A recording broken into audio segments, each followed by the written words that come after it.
我起床上了个厕所，结果楼下邻居以我冲马桶影响他睡觉为由，用震楼器震了我3天。我没吵没闹，默默搬了出去，将房子让给我正在冲刺高考的弟弟住。第2天，整栋楼的邻居和物业都疯狂打我电话，求我赶紧回去。刚搬进新家，楼下邻居张凤兰就找上了我，她说她睡眠前非常讨厌噪音，让我务必注意。为了不影响邻里关系，我当天就铺满了全屋地毯。往后在屋里，我更是处处小心翼翼，走路不出声，手机常年静音，电视更是从没开过，洗衣机、吸尘器都绝对调它不在家的时段用。我自认为自己已经做得足够周全了，直到这次，我实在忍不住半夜起来上了个厕所。刚冲完水，没过1分钟，张凤兰就冲上来，暴力敲响了我家的大门。门被砸得震天响，我瞬间睡意全无。一打开门，就看到张凤兰凶神恶煞地指着我：“你他妈半夜3更不睡觉，想吵死人是吧？”我被吓了一跳，但还是好声解释：“张姐，我只是起来上了个厕所。”她一听更气了：“上厕所你不会憋到天亮吗？冲水声跟打雷一样，我刚睡着就被你吵醒，你就是知道我睡眠前存心不想让我好过。”我懵了，我在自己家尿急上个厕所都不行。她声音拔高，唾沫星子几乎喷到我脸上：“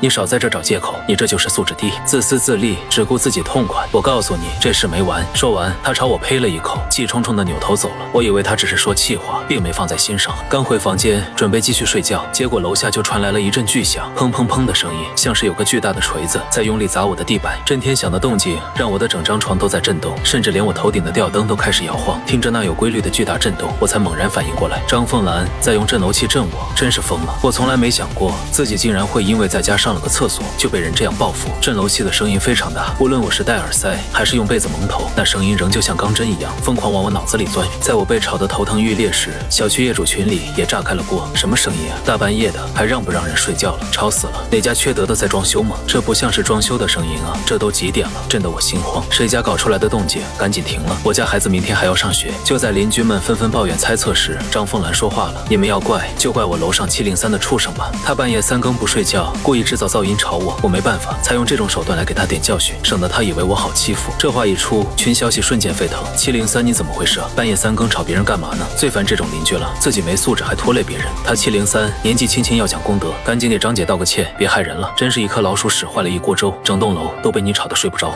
恶不恶心？”我看着群里的指责和谩骂，气得手指发颤。从我搬来第1天起，我在家的每一天都谨小慎微，全屋地毯加完全静音生活，连走路都蹑手蹑脚，生怕发出一点声音。就因为他张凤兰一句睡眠前，我在自己家活得像个贼一样，连薯片都不敢吃。可现在我只是在家上了个厕所，就成了他口里没素质的畜生，全小区人神共愤的罪人。我浑身发抖的在群里发出解释：我没有故意制造噪音，只是半夜起来上了个厕所冲了水，他就上门来骂我，还故意用震楼器震我。我刚说完，张凤兰立马就发出60秒语音：“你他妈半夜起来上厕所还有理了？你不会少喝水，不会憋着等天亮再上？实在不行，你穿个纸尿裤睡觉，就硬要吵我。你不知道马桶冲水声有多大，我本来就神经衰弱，要是被你吓出个3长2短，你负得起责吗？一点公德心都没有，真不知道你爹妈怎么教的。”他一说完，群里人又立马回复：“703的，你赶紧给张姐道个歉吧，别折磨我们了。”就是这事本来就是你惹出来的，你赶紧解决好，我明天还要早起呢，要是影响了我上班，我跟你没完。震楼器的巨响加手机里满屏的指责，气得我眼前发黑。做错事不讲理的人不是我，折磨他们的人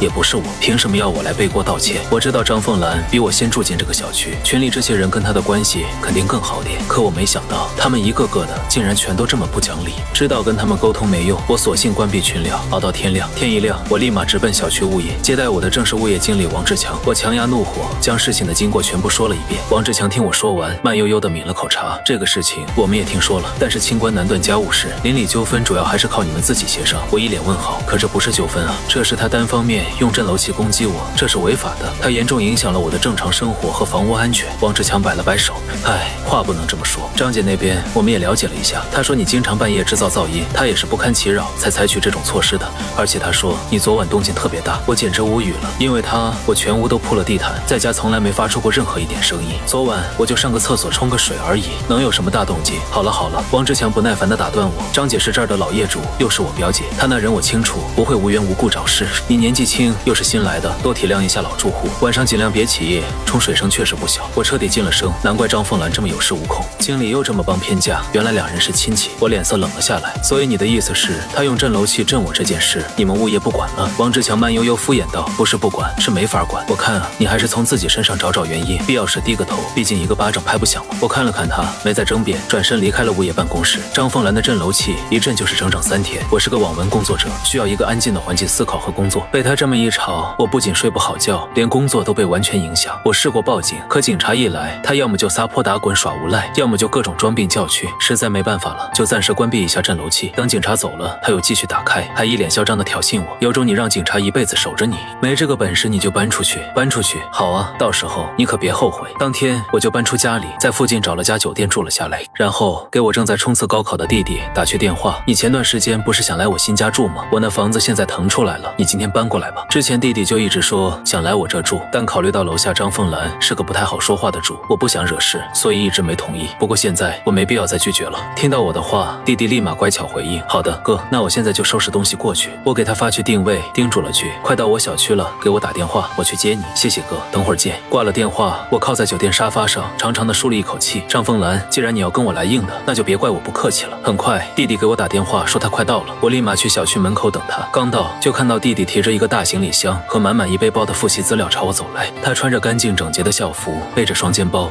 素面朝天，眼神清澈，看上去就是典型的一心只读圣贤书的乖学生。哥看到我，他那双清澈的眼睛瞬间笑成了弯月。我帮他接过行李，领着他往楼里走。刚走进电梯，就看到张凤兰也在电梯里。见我带着弟弟一起进电梯，他一边满脸鄙夷地打量着我和我弟弟，一边阴阳怪气，怎么着，自己受不了镇楼器的滋味，跑出去住酒店了，让一个学生住过来受罪，你可真行啊！受罪？我冷冷一笑，张凤兰，你想多了，我弟弟可不是来受罪的。闻言，电梯里跟张凤兰关系不错的几个邻居纷纷嗤笑出声，不是来受罪，难道是来享福？就你家那震天响的声音，聋子来了都得哭，更何况还是个高中生，笑死！看他弟弟这一脸好欺负的样，我打赌肯定住不了2天就得被吓跑。2天？你太高估这个高中生了，我赌他今天晚上就得带着行李连夜出逃。看着他们笑作一团的讥讽模样，我什么也没说，径直带着弟弟走出了电梯。将弟弟安顿好后，我离开了小区。回到酒店，我拉上遮光窗帘，将自己陷进柔软的大床里。连续3天的精神折磨让我身心疲惫，但这一刻我却无比期待。张凤兰，希望你会喜欢我给你找来的新邻居，你的好日子现在才开始呢。这一天没有镇楼器的折磨，我沉沉睡去，一夜无梦。第2天，我是被手机的疯狂震动声吵醒的。打开手机，业主群里已经炸了，所有人都在疯狂艾特我，求我赶紧回去。物业经理王志强也在疯狂打我电话，一接通我就听到王志强那带着哭腔的急迫声音：沈先生，张姐她知道错了，她保证以后再也不用镇楼器了，求求你快搬回来吧，出大事了。我听着电话那头王志强几乎破音的哀求，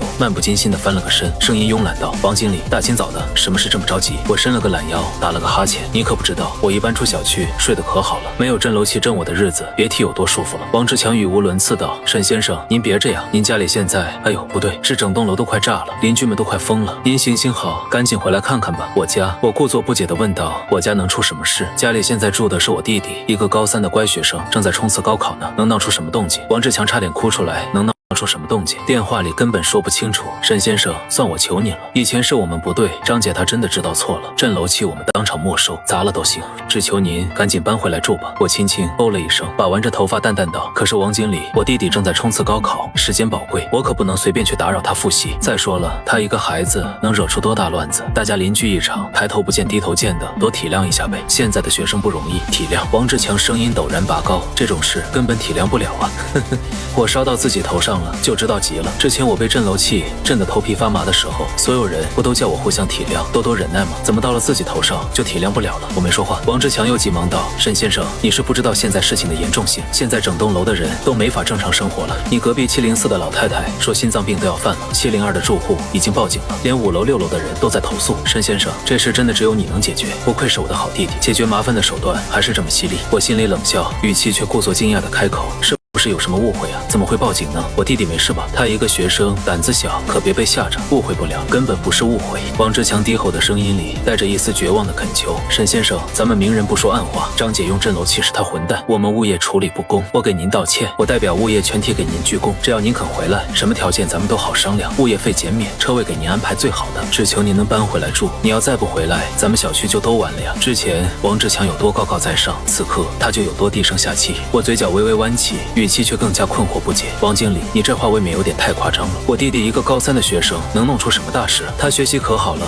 最多就是复习功课，难道现在高3复习也犯法了？电话那头传来一阵推搡声和吵闹声，听上去像是有人已经在那头干起架来了。眼见场面已经失控，王志强的声音更急了：“沈先生，求您了，您回来看一眼，就什么都知道了。我这里真的顶不住了。”张姐她都快跪下了，我心里一阵暗爽。是吗？可我这边还有点事要处理，暂时走不开，而且酒店房费我也预付了几天，退不了。王志强像抓住了救命稻草，立刻喊道：“房费我们赔，双倍赔，不3倍。您有什么事我们帮您办，只要您能回来，现在立刻马上，什么事我们都好商量。早有这办事态度，不就什么事都没了？现在我受了3天的罪，你们还想这么快就解脱？未免想得太美了。”我沉默了2秒，轻轻吐了口气。既然王经理这么有诚意，那我再考虑考虑。不过现在我得先把手头的工作处理完，其他的事等我忙完了再说吧。不等他再次哀嚎，我果断按下了挂断键。房间重新归于宁静，我走到窗边，拉开窗帘，俯瞰着不远处我住的那栋楼方向。虽然什么也看不清，但我却能想象那里正上演着怎样鸡飞狗跳、焦头烂额的一幕。手机屏幕又亮了起来，是业主群不断弹出的新消息：703，你去哪了？快回来啊！你要再不回来，我们大家都不得安宁了。求求你了，快回来吧，我受不了了。还有好几个陌生号码一直在打我的电话。我微微一笑，将手机调成飞行模式，转身走向卫生间，慢悠悠地洗起了热水澡。急什么呢？好戏才刚刚开始呢。洗了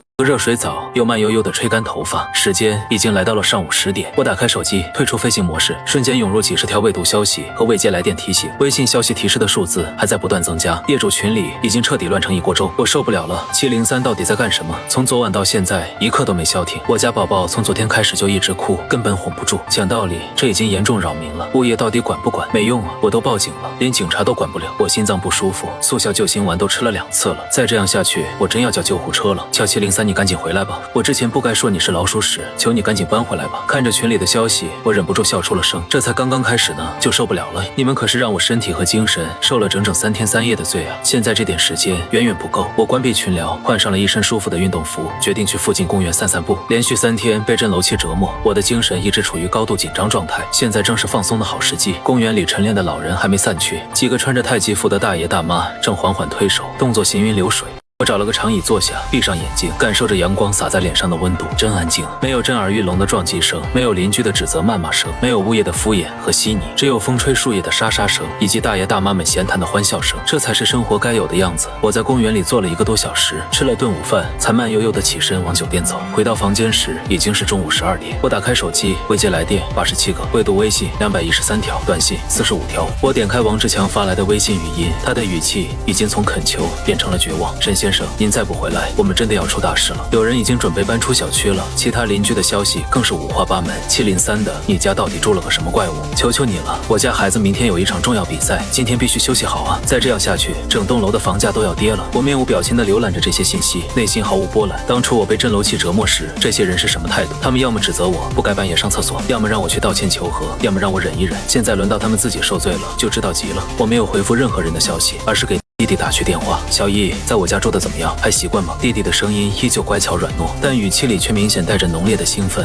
很不错，这是我住过最满意的房子。我点头一笑，满意，那你就尽管住了。挂断电话后，我打开笔记本电脑，开始处理拖欠的工作。这几天被震楼器影响，稿子进度落后了不少，正好趁现在补上。专心工作时，时间过得很快。等我完成一个章节的写作，抬头看窗外时，天色已经开始暗下来了。下午6点，我伸了个懒腰，活动了一下僵硬的脖子，然后再次打开手机。这次情况似乎升级了，未接来电142个，最新一条是10分钟前王志强打来的，连续打了3次。我挑了挑眉，给王志强回了条短信：王经理，有什么事吗？消息刚发出去，王志强的电话立刻打了过来：沈先生，您终于接电话了，警察、消防队和救护车都来了，所有人都在找你。虽然早有预料，但我没想到事情进展的竟然这么快。我故作惊讶的回复：什么事闹这么严重？难道我弟弟出事了？不，你弟弟没出事。王志强立马道：但已经有很多人因为你弟弟进医院了，救护车刚拉走1车人。我皱起眉头，语气严肃起来：王经理，请你不要胡说八道，我弟弟一个高3学生，怎么可能弄出这么大动静？你是不是太夸张了？王志强几乎要哭出来了，一点都不夸张，我发誓，沈先生，我知道之前是我们不对，张姐用震楼器是她混蛋，我偏袒她是我不对，我给您磕头认错都行，只求您赶紧回来。我沉默了几秒，叹了口气，可我这边的工作还没处理完，而且我过去也不一定能解决问题啊，能解决，只要你过来就一定能解决。王志强急切地补充道：我已经在在您酒店楼下了，求您赶紧跟我回去一趟吧。都找到我酒店楼下来了，看来他是真没招了。我看了看时间，行，那我就过去看看。我走下楼，一眼就看到正站在酒店大厅的王志强，看到我，他仿佛看到了救星。沈先生，你总算肯回小区了。还不等我说话，他就迫不及待拉着我往小区里赶。我所在的楼栋下面已经乌泱泱站满了人，有我们这栋不敢进楼的邻居，也有其他栋在看戏的业主，还有警察、消防员以及医生在这里候着。所有人都抬头看着6楼阳台，张凤兰正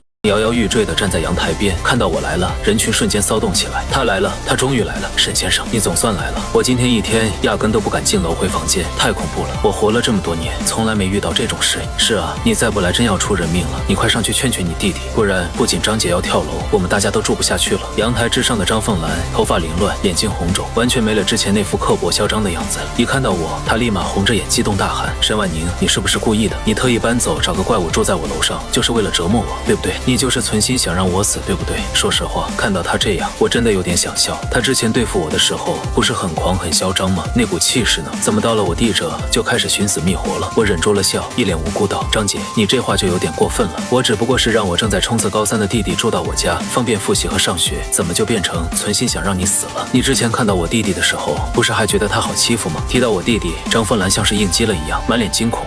我那是不知道他这么恐怖，那就是个怪物，是个魔鬼。你赶紧让他搬走，让他走，不然我今天就死在这里。张凤兰越说越激动，说到最后俨然有种马上就要跳楼的架势。见状，王志强立马紧张大喊：表姐，你别冲动，我特意叫沈先生过来就是解决问题的。说着他看向我，认真道：沈先生，先别在这聊天刺激我表姐了，咱们先上楼看看你家，去找你弟弟看看情况吧。我点了点头，行。见我同意，楼下众人瞬间像是找到了救命稻草，一个个双眼放光的看着我。就这样，一群人簇拥着我往楼里走，那架势像是在迎接什么重要人物。走进楼栋大厅，王志强优先摁开电梯，带着我去7楼。电梯里所有人都沉默着，王志强则不停地擦着额头上的汗。电梯里并不热，但他却湿了后背。很快7楼到了，电梯门打开的那一瞬间，我看到7楼走廊里已经站了好几个人，都是这层的住户。他们看到我，眼神复杂，有愤怒，有惊喜，但更多的是期待被拯救的渴望。704的门开着，一个中年男人扶着门框站着，脸色也很差。王经理，我妈刚送去医院，医生说需要静养。703的情况要是再不改善，我们真要低价卖房换住处了。王志强连连点头，一脸无奈。我知道，沈先生这不是来了吗？马上就解决。说着，王志强带着我走到了我家门口，他迫不及待敲了敲门，门内传来弟弟清脆的声音：谁呀？我看了眼身后一脸痛苦的众人，淡淡道：小易，是我，哥哥。很快门开了，看到屋内的情况，所有人都惊呆了。只见我弟弟站在门口，穿着干净的白色 T 恤和运动裤，手里拿着一本厚厚的练习册。看到我后，那张清纯的脸上立刻露出一个灿烂的笑容。哥，你怎么突然来了？不是说这几天让我一个人好好复习吗？他的声音清脆自然，没有任何异常。房间里的景象更是让所有人都哑口无言。客厅整洁的像是样板间，书桌上整整齐齐的摆放着各科教材和复习资料，桌角放着一个水杯，里面是半杯清水。旁边的垃圾桶里只有几张废纸团，没有任何多余的东西。整个屋子里干净又安静，什么都没有。无论怎么看，都只是一个普通高3学生在认真的复习功课。王志强第一个反应过来，他瞪大了眼睛，难以置信地扫视着房间，然后快步走进去，在各个角落查看，什么都没有。这怎么可能？他难以置信的惊呼出声。其他邻居也跟了进来，一个个在屋内四处张望。越看，大家脸上的震惊和疑惑就越强。张凤兰被2个人搀扶着走了进来，看到眼前这一幕，张凤兰的脸色从惨白转为铁青，又从铁青转为通红。不可能，这不可能！她挣脱搀扶，踉跄着走到客厅中央，环顾四周，然后死死盯着我弟弟。你早就做好了准备，说你把东西藏哪儿了？弟弟困惑地眨了眨眼。阿姨，你在说什么呀？什么东西？似乎是想到了那东西。张凤兰的脸色立即变得惊恐了起来。你少给我装傻！你怎么折磨大家的？你自己心里不清楚吗？快把那个东西交出来！弟弟更加困惑了，他转向我，不解道：哥，这位阿姨在说什么呀？什么东西？什么折磨人？我一直在家里复习，什么都不知道呀。王志强一脸不敢置信地看向弟弟。小同学，你确定你一直在复习？弟弟认真地点了点头。对呀，我从昨天搬过来开始就一直在复习，我们马上就要模拟考试了，我试卷都做了好几套。他表情无辜，眼神清澈，看上去俨然就是一副单纯懵懂的3好学生。我叹了口气，转向张凤兰和其他邻居：各位，你们都看到了，我弟弟只是在正常复习，房间里什么都没有，也什么都没做。至于你们嘴里说的折磨人的东西，会不会是别人搞出来的？话落，6楼的一个年轻宝妈立即激动道：不可能，昨天一整天那动静就是从你家传出来的，我和我老公反复确认了好几遍。我看向他，那你有证据吗？闻言，他一下子哽住了。这还需要什么证据吗？我们一整栋楼的人都知道。其他人纷纷附和：对，从昨天你弟弟搬过来开始，那动静就一直没消停过。除了你们这里还能是谁？就是我在这小区住了几年了，从来没遇到过这种事。你们就消停消停吧，别再折磨我们大家了。我环视了一圈屋内，冷笑出声。可现在你们也看到了，我家里什么都没有，我弟弟也确实只是在认真复习。你们怎么就能确定你们口中那所谓的折磨人的动静就是我弟弟弄出来的？我弟弟只是个高3学生，你们这么往他身上泼脏水，可是会严重影响他的学习状态的。他是重点学校的清北苗子，要是因为你们的一面之词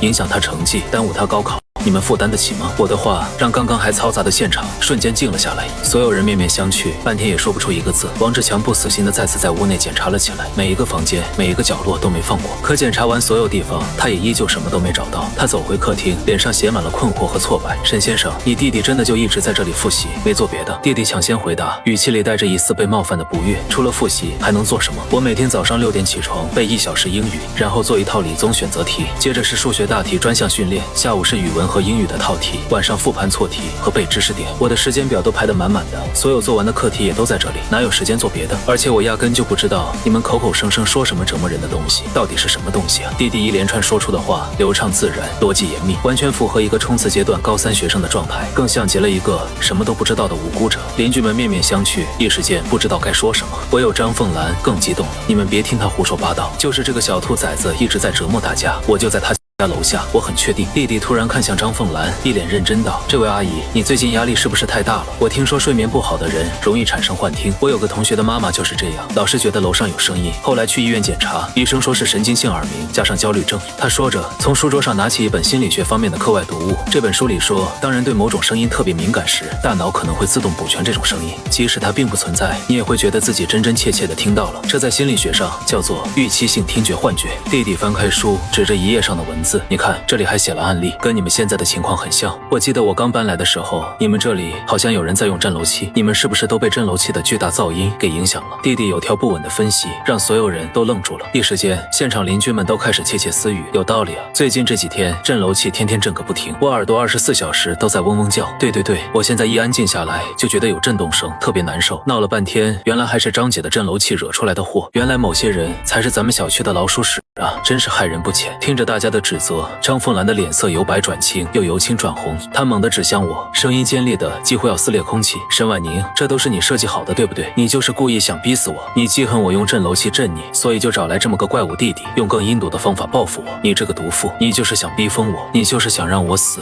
他歇斯底里的说着，突然冲向我家阳台。张姐，你干什么？王志强第一个反应过来，惊叫着要去拉他，但张凤兰动作太快，几步就冲到了阳台上，还快速拉开阳台的玻璃门，半个身子探了出去。7楼的风呼呼的灌进来，吹得他身形摇摇欲坠。见状，现场的邻居们都慌了。张姐，别冲动，有话好说。是啊，张姐，千万别做傻事。大家也就抱怨而已，何必要闹出人命呢？张凤兰回头看着众人，脸上露出一种近乎疯狂的笑容。好好说，还怎么好好说？你们现在都向着他，都觉得是我的错。沈婉宁，你满意了？你不是想让我死吗？我这就如你所愿。他做事要往外跳。现场所有人都吓得捂住眼睛，不敢再看。楼下也立刻传来一阵尖叫，还有人举着手机在底下拍视频。见状，王志强急得满头大汗，冲我哀求道：“沈先生，你快劝劝张姐啊！不管你们以前有什么恩怨，总不能真闹出人命吧？”其他人也纷纷附和：“是啊，沈先生，你快道个歉，先把人劝下来再说。人命关天啊！张姐之前虽然做的不对，但罪不至死啊！”望着那一双双满含责备的眼神，我笑了。又是这样，无论张凤兰怎么作怪，最后被勒令道歉的人肯定是我。我没说话，只冷冷地看着阳台上的张凤兰。她虽然半个身子瘫在外面，但双手却死死抓着栏杆，身体也微微发抖，那姿态看上去比谁都害怕掉下去。我冷哼一声，冲张凤兰淡淡道：“你不觉得你很可笑吗？”所有人都愣住了，显然是没想到我竟然到现在还敢刺激张凤兰，连张凤兰都不敢置信地回头看我。你说什么？我慢悠悠地走上前几步，双手环胸，语气平静道：“省省吧，别演戏了。”张凤兰，你舍不得跳的。张凤兰像是被踩了尾巴的猫，你什么意思？你以为我不敢跳？我挑眉。当然，你费了这么大劲，不就是想要我这套房子吗？现在房子还没到手，你怎么舍得死？此话一出，全场寂静。张凤兰的脸色瞬间惨白如纸。你胡说什么？我胡说。我轻笑一声，对一脸茫然的邻居们认真道：“各位，你们知道张凤兰为什么一直用震楼器震我吗？不是因为所谓的我半夜上了个厕所，而是她想低价买房。这栋楼是学区房，房价一直坚挺，但她看中了7楼我这套房子的户型，想用远低于市场价的价格买下来。”我顿了顿，看着张凤兰越来越难看的脸色，继续道：“我这套房子的上一任房主李先生，就是被他用类似的方法逼走的。李先生有轻度神经衰弱，张凤兰就天天在楼下敲天花板，半夜故意制造噪音，坚持了3个月，李先生精神崩溃，只能低价卖房搬走。可当时的价格对张凤兰来说还是有点高，所以她没接手。等我住进来的时候，她就开始故技重施，在我住进来第1天就百般刁难，看我一一忍了下来，她就升级手段，以我半夜上厕所吵到她为由，用震楼器震了我整整3天。她做这么多，无非就是为了逼我低价卖房，离开这里。我每说一句，张凤兰的脸色就灰败1分，周围的邻居们则听得目瞪口呆。原来是这样，难怪他总是找楼上麻烦。对啊，我还觉得奇怪呢，怎么他楼上搬来的每个住户都有问题？原来真正有问题的人是他，用这种方式折磨别人，逼别人低价卖房离开小区，这也太缺德了吧！张凤兰站在阳台上，浑身发抖，她嘴唇哆嗦半天，才支支吾吾的开口：“你胡说八道，你血口喷人，你有证据吗？证据？”我冷笑一声，从手机里翻出几张聊天记录截图，这是你和中介的对话，你明确说7楼姓李的那男的马上就要搬走了，只可惜他抛售的价格还是有点高了，等下一任户主接手，我再想办法把他逼走，到时候房价肯定还能再降1手，等那个时候我再买过来。我把手机屏幕转向众人，离得近的几个邻居凑过来看，随即发出惊呼：“还真是！我的天，这也太明目张胆了！这降低的不只是他楼上的房价，也是我们整个小区的成交价啊！到时候我们啥也没干，房子就跌了大几10万。就是这手段也太缺德，太下作了！”真相大白，所有人的目光都聚焦在张凤兰身上，一个个眼底满是愤怒、鄙夷和被欺骗的恼。张凤兰站在阳台边，进也不是，退也不是，她那张刻薄的脸上第一次露出了真正的慌乱。我只是想省点买房子的钱，有什么错？我冷声道：“想省钱买房子没错，但用这种下作手段骚扰邻居、逼人搬家就是违法。”张凤兰，你不仅骚扰我，还用震楼器影响整栋楼，现在又闹跳楼，浪费公共资源，这些账今天该好好清算清算了。最终，张凤兰被警察带走了。警方调查后确认，她长期骚扰邻居，使用违禁器械影响他人生活，企图威胁他人低价卖房等行为也涉嫌违法，最终他被处以行政拘留15日，并处罚款。同时，法院还判决他赔偿我精神损失费。至于物业经理王志强，因包庇亲属、玩忽职守，被物业公司开除。我的生活终于恢复了平静，现在我可以随心所欲的正常生活，再也不必担心自己会因为一点小小的动静而惊扰到楼下。那种自由的感觉真好。往后的日子，弟弟在我家长期住了下来，只不过他这个学术怪还是喜欢在做完所有复习题后研究他的各种小玩意。他从书包里掏出一个制作精密的器械，哥，你看，这是我特意做出来针对你楼下邻居的宝贝，我叫它声波反射仪，它能够捕捉特定的声波频率，然后通过计算将声波加倍放大，再进行反射和扩散。那天我一住进来，就听到了楼下那位阿姨在用震楼器震我，我当天就做出了这个声波反射仪，让它把这些声波进行了加倍反射处理，让它们更大化的反射到整栋楼的每一个角落。所以当时你们整栋楼，包括张凤兰自己，都被这增强版的震楼器声音吵得难以忍受。我笑着揉了揉她的头发，我就知道你肯定有办法。我这弟弟看起来人畜无害，但可从来不允许自己吃一点亏。最重要的是他脑袋聪明，总喜欢做些小发明来应对各种麻烦。之前他总说想搬来跟我一起住，我告诉他楼下邻居不太好说话，容易惹麻烦。他总说他天生就是来解决麻烦的，没想到这次还真靠他解决了张凤兰这个大麻烦。阳光洒在阳台上，温暖而明媚。我和弟弟坐在客厅看着电视，放肆的说说笑笑，整个房子充斥着欢声笑语，这才是一个家该有的模样。